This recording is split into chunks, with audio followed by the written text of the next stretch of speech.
If you've been following Canadian immigration news lately, you've probably noticed things feel a little bit different right now. There's a lot of uncertainty floating around higher CR scores, fewer draws in some categories, and a lot of anxious questions in my inbox about what 2026 is actually going to look like. Hi, I'm Yve, a licensed immigration consultant, and I want to take some time today to step back from the daily headlines and give you a clearer picture of what's actually happening on the ground, both in my own case files and with the programs you care about most, Express Entry and the Ontario Immigrant Nominee Program. The goal here is simple. By the time we're done, I want you to have a realistic understanding of where we stand right now and, more importantly, a practical sense of how to move forward given the changes we know are coming. I'm going to share some real outcomes from my desk because that tells you more about what IRCC is looking for than any press release ever could. Then, we're going to look at the numbers from the last quarter. We'll talk about Express Entry cutoff trends and what OINP has been up to with their targeted draws. No sugarcoating, just the data. After that, we need to have a frank conversation about the upcoming shifts. There are adjustments on the horizon for how Express Entry prioritizes candidates, and Ontario is tweaking the rules for employer-driven streams. If you're planning to submit a profile or renew a work permit in the next 6 months, this part is non-negotiable. You need to know what the landscape is going to look like, not just what it looks like today. And finally, because I know it's one thing to hear the news and another thing entirely to figure out what to do with it, I'll leave you with a few clear, actionable strategies on how to position yourself.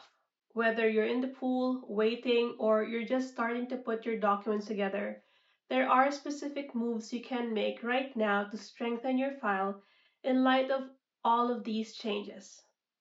Sounds good? Let's start with some good news to ground us, because even with the changes in the tighter draws, people are getting approved every single day. Let me show you who's making it through and what we can learn from them. I always find it helpful to ground a conversation about policy with real people and real files. Numbers on a screen can make you anxious, but seeing what actually gets approved gives you a much better sense of the path forward. In the first quarter of this year, there were a few files from my desk that I think are particularly worth highlighting. Some were straightforward, some were strategic pivots, and one was a difficult lesson on the interpretation of work experience rules. Let's walk through them. First up is a work permit file that I was genuinely thrilled about, not just because of the approval, but because of how fast it came through. The client is from Tunisia, a French speaker with strong proficiency. He works as a painter, and we submitted this application under the Francophone Mobility Program in September of 2025. The posted processing time on the IRCC website at that time was over 200 days. So the family was setting in for a long wait, thinking maybe summer 2026. But January 2026, we got an approval. That's barely 4 months. Now, I want to clarify something important about a stream because I see confusion about it all the time. The Francophone Mobility Work Permit on its own does not automatically give a spousal open work permit. The spouse may qualify for their own work permit depending on the main applicant's NOC. What I really want you to take away from this case is the language requirement. To qualify, you only need NCLC Level 5 in speaking and listening. That's it. You don't need reading and writing at that level for the permit itself. It's an accessible threshold for many Francophones outside Quebec. But here's the note of caution I need to add. I've recently started hearing about refusals under this program, even when the applicant submitted a valid TCF or TEF exam, showing that they clearly met the NCLC 5 threshold. The officer's reasoning in those cases was, well, let's just say they know that there has been a lot of fraud recently and they have become more strict. It's a reminder that even when you check every box in the paper, the officer's subjective assessment still plays a role. The program is a fantastic tool, but don't assume it's guaranteed approval. The next case is a perfect example of why you shouldn't wait until the expiry date on your permit to apply. But even if you do wait, there might still be a door open. This client came to me for a consultation around July or August of last year. Her work permit was set to expire in November. She was in a bit of panic because she has no clear PR pathway. But when we sat down and dug into her work history, I noticed something crucial. Her experience qualified her for an LMIA exemption under C51. That's the category for work that is religious or charitable in nature. Initially, her employer at that time wasn't able to support the application. That was a tough conversation, but the client did not give up. She went out, networked, and found a different employer in the charitable sector who was willing to support her work permit. Now, we were in a race against the calendar. We had to get that work permit application submitted before her status expired, so that she could fall on to maintain status and continue working legally. We hit the submit button exactly on the date her old permit was expiring. I'm talking down exactly the last day. Fast forward to February, the approval. This brought her time. She has now valid status to work and breathe. More importantly, she has a window where she can now strategically build her PR pathway without the pressure of a ticking clock. Sometimes the win isn't just a PR card, it's securing the bridge that gets you there. Let's talk about the PR applications that closed successfully in Q1. The first client was invited under the education draw in September. We submitted that application in October. The tricky part here wasn't the Canadian experience. It was foreign work experience that was self-employment.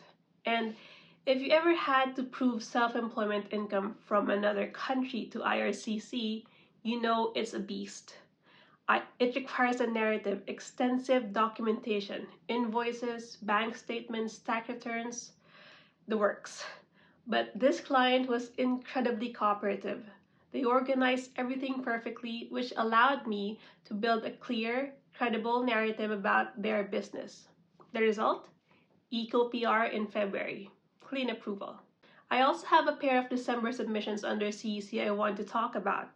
This is to encourage those who are still sitting at the pool. So client 1, his CRS score is 533. That's pretty high. But he was caught in that infamous 534 wall back in 2025. They were just 1 point shy of what felt like forever. When the score finally dropped, they got the ITA, we submitted, and the process was lightning fast. Just 3 months from submission to Eco-PR in February. The second client, their CRS was 526, and they are a common law partner. Again, this required extensive documentation both for the work history and for the relationship proof. We just received the P1 email in March, and I fully expect the final decision to land in April. The key takeaway from these two cases is that if you have a high score and your documentation is tight, IRCC is processing these files quickly. The bottleneck isn't the processing time at the moment, it's getting the ITA in the first place. And for the common law file, don't underestimate the importance of relationship evidence. It adds a layer of scrutiny, but it's absolutely manageable with the right preparation. The next case is one of my favorite kinds of files because it shows the power of being flexible and pivoting when one door closes. My client is a nurse. Last year, we applied to the OINP and she actually got a nomination within a month. She got it in September. That's lightning speed for OINP. The problem was that when it came time to bridge her status with a T13 work permit, her Ontario employer wasn't able or wasn't willing to support the application. That left her in a really precarious position. She had a nomination, but no clear way to maintain status and work while waiting for PR. So we had a conversation. I said, look, you're a nurse. Your skills are in demand everywhere. Have you considered looking west? So she took that advice and ran with it. She got her nursing license in BC, found an employer who was eager to bring her on and support her work permit application as well and her nomination. She physically moved to BC in February, and we submitted her BC PNP application under the Health Authority stream in February. Nomination came through in March, and because she now had that provincial nomination, it added 600 points to her Express Entry profile, and she received an ITA in the PNP draw almost immediately, also in March. She's now in the final stages of completing her PR application. And the key takeaway here is that Ontario is not the only game in town. If you have a regulated profession, especially in healthcare, and you're hitting a wall with your employer, they're not supporting the T13 work permit, look at other provincial nominee programs. BC's Health Authority stream is specifically designed to bring people in like her. A willingness to relocate can be the difference between being stuck in limbo and having an ITA in hand a month later. I also want to touch on the review sessions I conducted last year, specifically for folks who booked with me between August and November. I had a gut feeling that Q1 of this year would be a busy time for movement on those files, and I was right. Almost everyone who went through that review process, whether they were inside Canada or applying for overseas, received their approval this quarter. It's a great feeling when you just tweak a few details or strengthen a letter of explanation and the outcome shifts. These clients applied for CEC, some were for healthcare, and some for French categories. But I have to be transparent. There was one refusal in that group, and the lesson here is important enough that I want to share it with you. One thing to note about review sessions is that clients come to me after they already have received their ITA. They were not my clients for the creation of the Express Entry profile, nor for any strategy for their PR application. For this applicant, when I looked at their file, I immediately saw a red flag. They were claiming points for foreign work experience, but that experience was remote work, done while they were physically present and working for a Canadian employer. They were working for a foreign company, yes, part-time, but they were also working while in Ontario. So they had been advised elsewhere that this counted toward their CRS points. Now, I want to be very careful here. I have seen applications approved under these circumstances in the past. There is some nuance, but I cautioned her that her file might land on the desk of a strict officer, an officer who reads the regulation to mean that foreign work experience requires you to be outside Canada while performing the duties. She was honest with me. She said she didn't know if she would ever get another ITA. She wanted to take the chance. So we did everything humanly possible to document the genuineness of her work. The employer relationship, the pay stubs. We built the best case we could under those circumstances. Ultimately, the officer interpreted the rules strictly, and the application was refused. The hard lesson is that the Express Entry system is a points game, but those points have to be clean. If you are earning foreign income while physically sitting in Canada, be extremely cautious about claiming those points. The risk of misrepresentation or refusal is high if you get an officer who follows the letter of the law or is absolutely strict. This is why I always prefer to build a profile from the ground up so we can control these risk factors before the ITA is issued, not after. It's a tough outcome, but I share it because you deserve to know what can go wrong, not just what goes right. Alright, let's set aside the individual case files for a moment and zoom out, because if you want to know where your application is headed, you have to understand the numbers and the policy shifts that are driving the draws. The first quarter of 2026 has been, without exaggeration, one of the most transformative periods I've seen in Canadian immigration in years. Both the federal express entry system and the OINP have made a hard pivot towards what I'm calling hyper-targeted selection. The message from IRCC and the province is unmistakable. They are prioritizing candidates already in Canada, working in Canada, and those who bring very specific high-demand skills that we can't easily fill from the domestic labor pool. Let's break down exactly what happened from January through March. In the first 3 months of 2026, IRCC issued approximately 55,830 ITAs across 19 separate draws. That's a staggering number. To put it in perspective, that's nearly 82% increase compared to the same period last year. Why the massive jump? The strategy is clear. IRCC has a target to admit 109,000 federal high-skilled immigrants in 2026. They are front-loading the year to hit that number, and they are doing it by aggressively pulling from the pool of people who are already here, primarily through the Canadian Experience class. If you look at the breakdown of those ITAs, the story writes itself. Canadian Experience class, or CEC, over 30,000 ITAs were issued. That's 54% of all invitations issued in the quarter. This is the engine of the system right now. French language proficiency had 18,000 ITAs. This remains the most accessible, low-score pathway for anyone with intermediate French skills. PNP, just under 3,000 ITAs. The scores are high, but that's because of the 600-point bump. It's a consistent, predictable stream. Healthcare and social services, 4,000 ITAs in a single large draw with a cutoff score of 467. The controversial draw which invited those who are not qualified. And the new targeted categories where we saw the first ever draw for physicians with a cutoff score of just 169, and the first draw for senior managers with a cutoff of 429, both with Canadian work experience. What this tells me is that IRCC is slicing the pool into very specific segments and pulling from each one strategically. Now, the numbers are impressive, but the real insight comes from comparing this quarter to the same period last year. Here's the headline that should make every CEC candidate breathe a little easier. In just the first 3 months of this year, IRCC has already issued 84% of the total CEC invitations they issued in all of 2025. Let that sink in. They are clearing the Canadian Experience backlog at a record pace.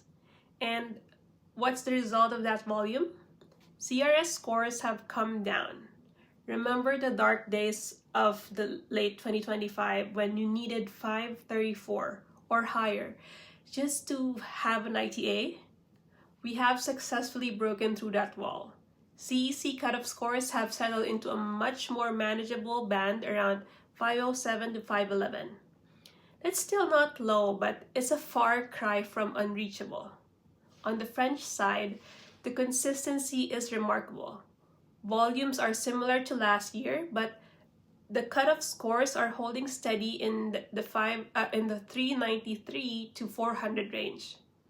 If you can speak French at an intermediate level, you have a dedicated low score lane to permanent residents that is immune to the wild swings we see in the general CEC pool. And one major difference, the targeted occupations. In Q1 of 2025, there were 0 occupation-specific draws. This year, we have already seen the launch of brand new categories for physicians and senior managers. This signals a more granular approach to labor shortages. They're not just looking for skilled workers anymore, they're looking for specific NOC codes.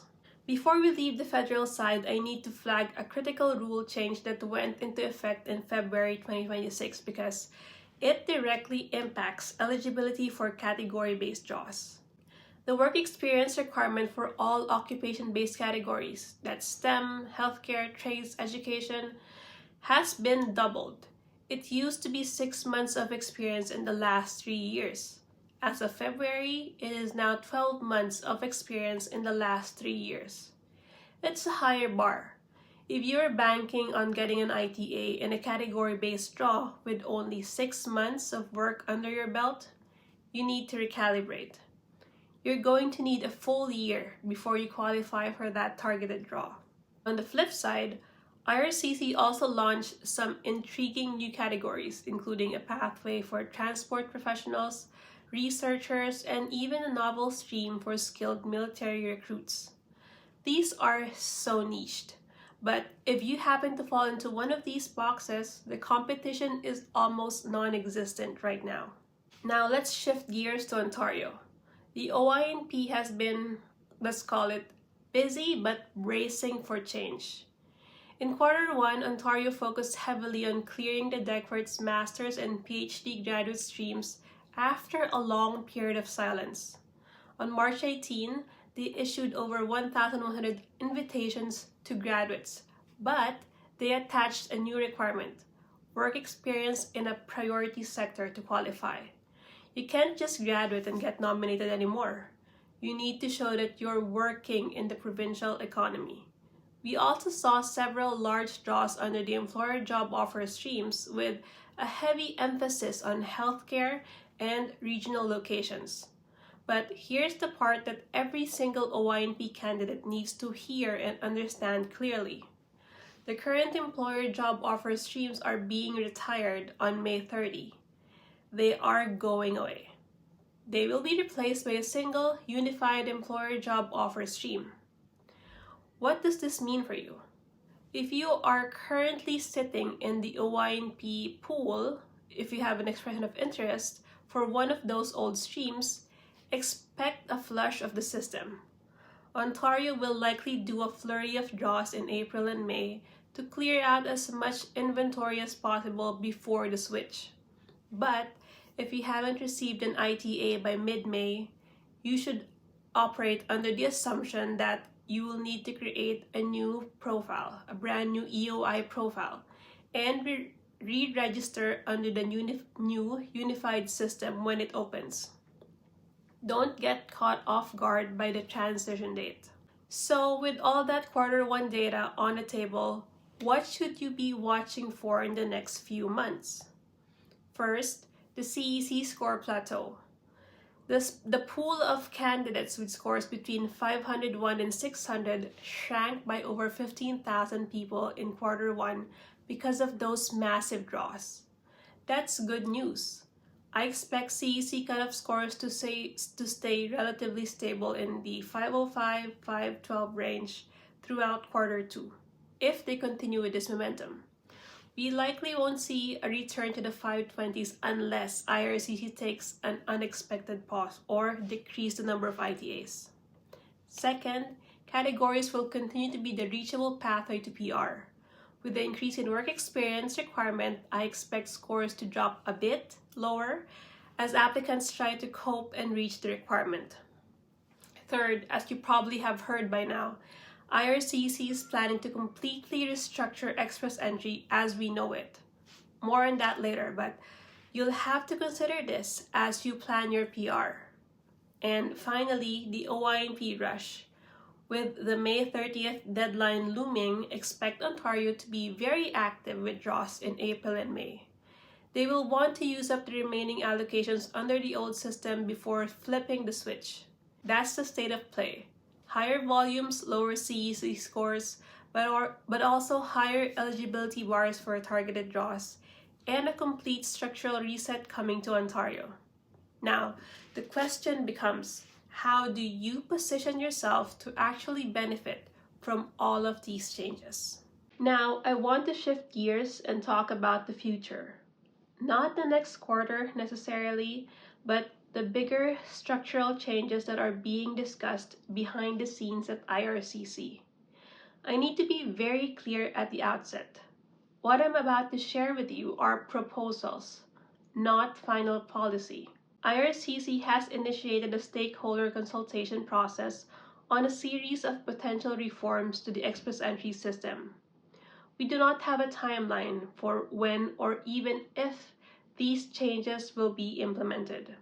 But I think it's important for you to know what's on the table, because these discussions give us a window into how the government is thinking about immigration selection.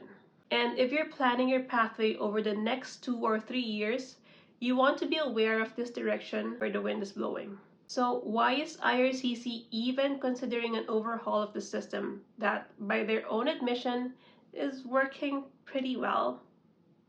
The government's own data shows that express entry immigrants consistently outperform other economic immigrants in employment rates and earnings. It's a successful program, but IRCC has identified a few converging factors that make this a logical moment to revisit the structure. First, there's a clear government mandate to prioritize highly skilled and high-earning immigrants while bringing overall immigration levels back to what they describe as sustainable. Second, the introduction of category-based selection a few years ago has fundamentally changed how the system operates. We're no longer just ranking everyone against everyone else. We're slicing the pool into specific streams, and that shift has created some inconsistencies between the old program requirements and the new selection reality. And third, IRCC now has a much richer set of data on what actually predicts long-term economic success in Canada.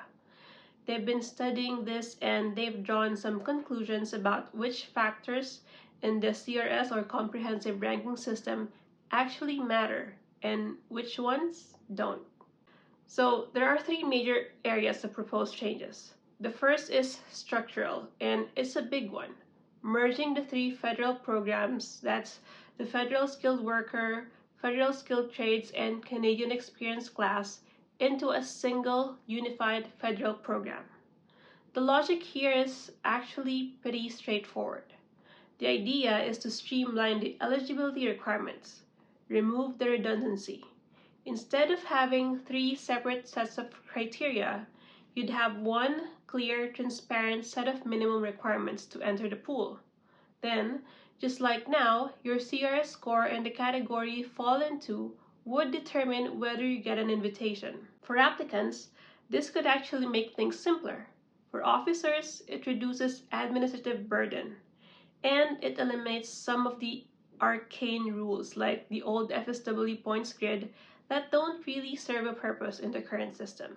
The second area of reform is the one that could actually impact your score, and this is where the government's new data comes into play. IRCC has looked at which CRS factors are the strongest predictors of economic success in Canada. They have categorized them into stronger, moderate, and weaker predictors, and they're proposing to adjust the point allocations accordingly. Here's what they've identified as the strongest predictor of long-term success: earnings from temporary resident work in Canada, official language proficiency, Canadian work experience, a job offer in a high-wage occupation, education level, and age. The moderate predictors include general Canadian work experience and general job offers. And here's where it gets interesting. The factors identified as weaker predictors, meaning they don't correlate as strongly with economic outcomes, include things like spousal attributes, additional points for French proficiency, points for studying in Canada, and points for having a sibling in Canada. Now, I want to pause here. This does not mean those points are going away tomorrow. It doesn't even mean they will be removed at all.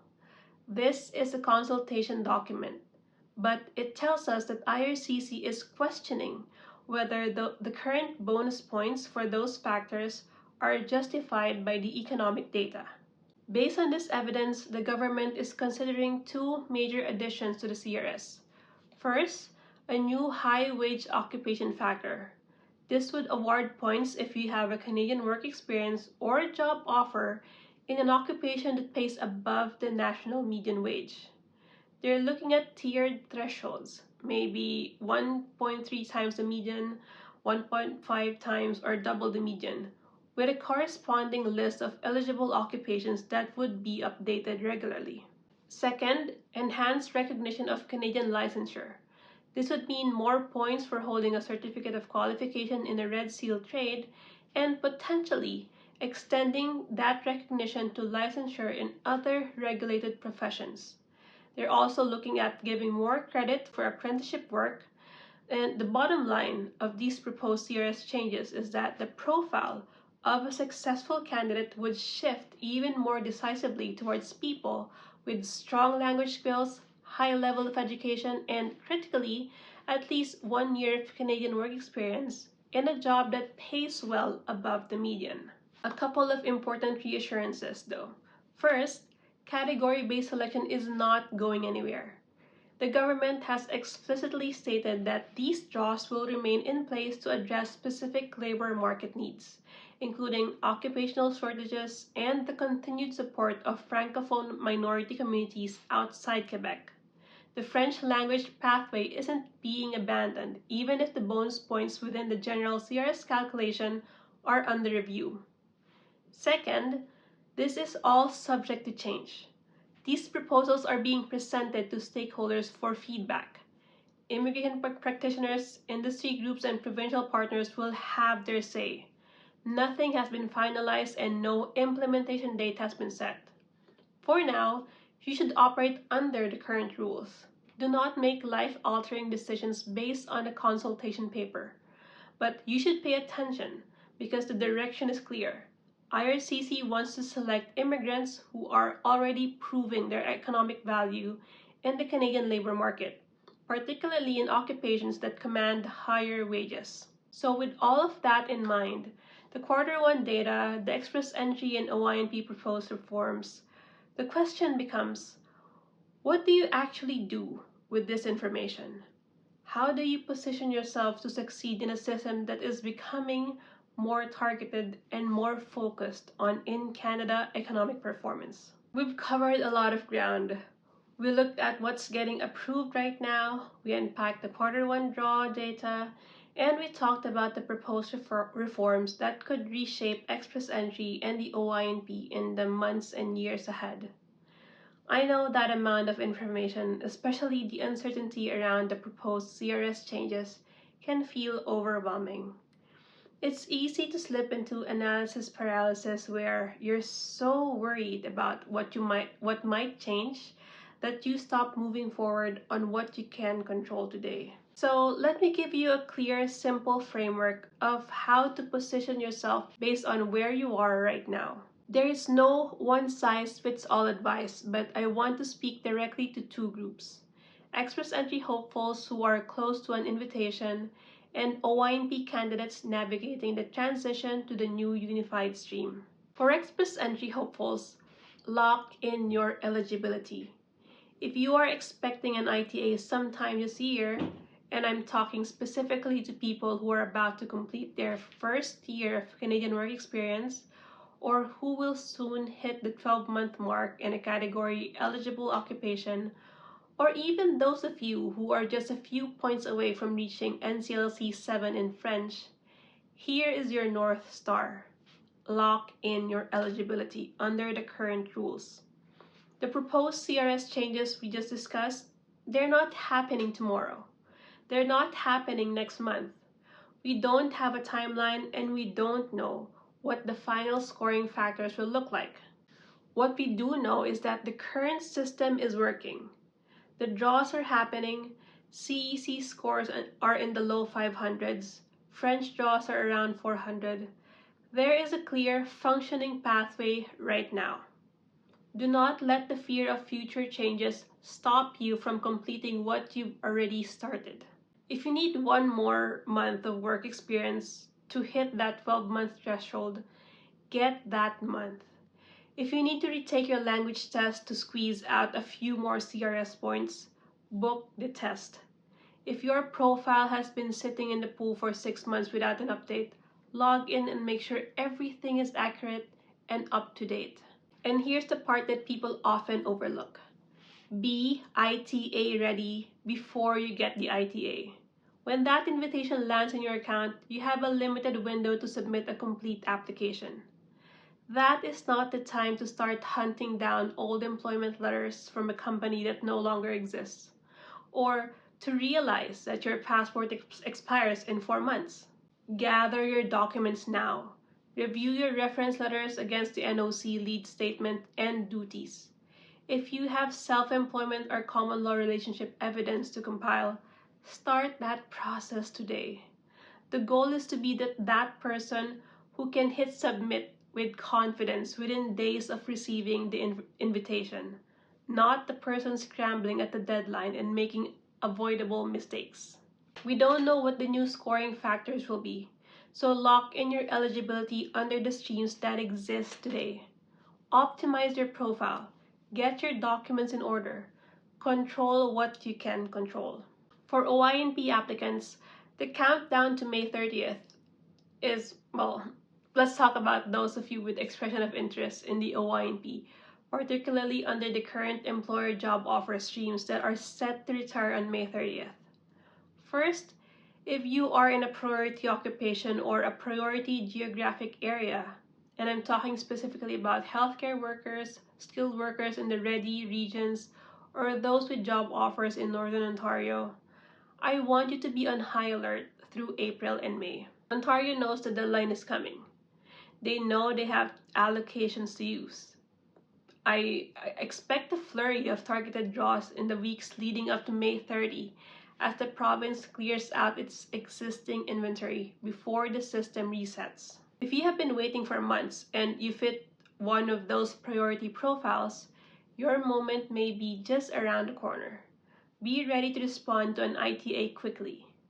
Now, what if the deadline passes and you haven't received an ITA? Don't panic. It's not the end of the road.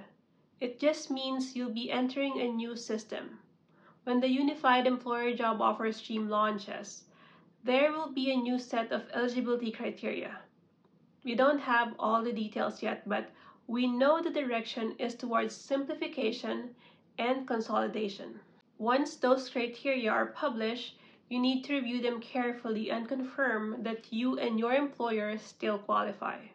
You will likely need to submit a fresh expression of interest under the new stream. And this brings me to the most important conversation you need to be having with your employer right now, regardless of whether you get an ITA in May or June, or in May, or you have to reapply in June. You must discuss the T13 work permit. I cannot stress this enough.